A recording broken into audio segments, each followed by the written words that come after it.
historically difference of opinion allowed, but Muslims are losing tolerance with each other. How can we prevent the kuffar from escalating these differences by setting brother versus brother, sister versus sister?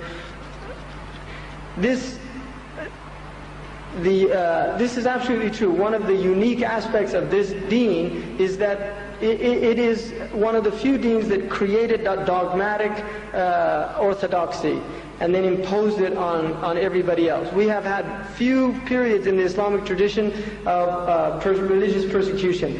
Even the heretics in certain areas literally coexisted with the Muslim. And this is a historical fact. And people, the Shia, even though we have vast differences, and I don't know, there might be Shia here with deference to them, but we have vast differences of opinion between the Sunni and the Shia in terms of our understanding. Despite that fact, the Shia were not called kuffar by the Muslims, except for certain heretical sects amongst them, but certainly not the Ithna Ashariya. And the Muslim Imam Malik radiallahu anhu said that anyone who cursed any of the Sahaba were fasiq, that it was fisq. It was not kufr, but it was fisq. And he radiallahu anhu, although he did say anyone who accused Aisha radiallahu anha of what they accused her of was a kafir because they denied the Quran.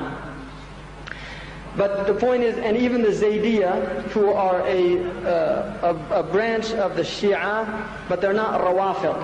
The Rawafid, in fact, rejected Imam Zayd.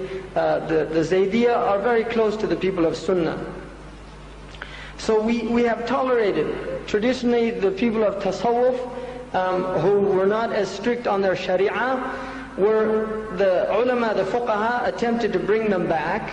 But they were not, they did not burn their zawiyas down, they did not attack them, they did not do this. They used rational argumentation, they used rational ways of speaking with people. And the same with those fuqaha of the Sufiya, like Ahmad Zarruq radiallahu anhu, when he reminds some of the fuqaha of how dry they've become and their distance from the iman and the ihsan, he's very gentle in his approach. You will often see that the ulama, when they mention the mistakes of other ulama, they will use the most beautiful terminology. وَلَعَلَّ الشَّيْخ لَمْ يَبْلُغْهُ الدَّلِيلُ, or رُبَّمَا, they'll use these beautiful ways of saying, maybe the shaykh didn't know this, or maybe the shaykh wasn't aware of this dalil, or maybe his understanding was of such and such. And this is the way they talk. And what has been noticed amongst the ulama is those people that did not study with scholars are very harsh in the way they speak about other scholars. And I will give you a qa'idah that I hope all of you take it home with you today. And the qa'idah is that the صحبة الكرام الأخيار تورث حسن الظن بالأشرار وصحبة الأسياء الأشرار تورث سوء الظن بالأخيار. Beautiful qa'idah.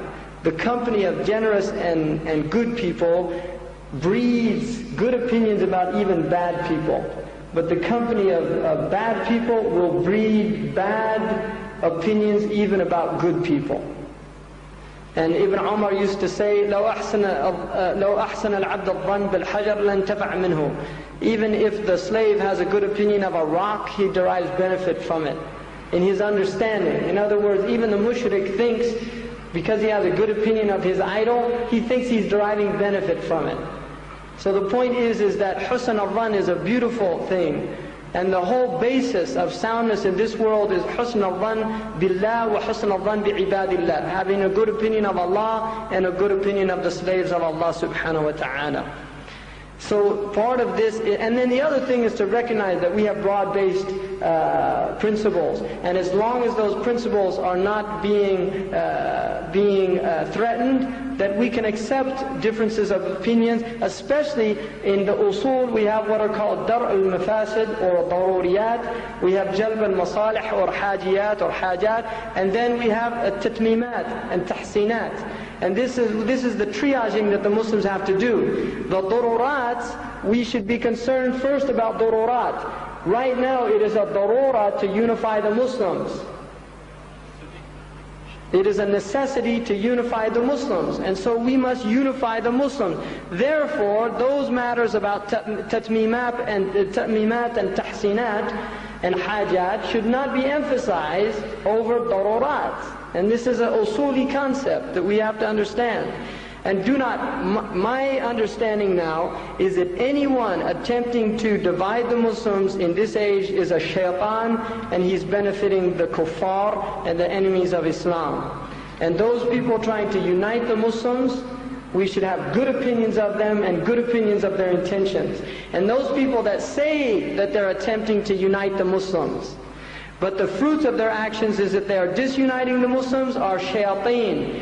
And anyone who makes a claim, as Ahmad Zarruq said, he's exposed to creation for what he is, a mudda'i.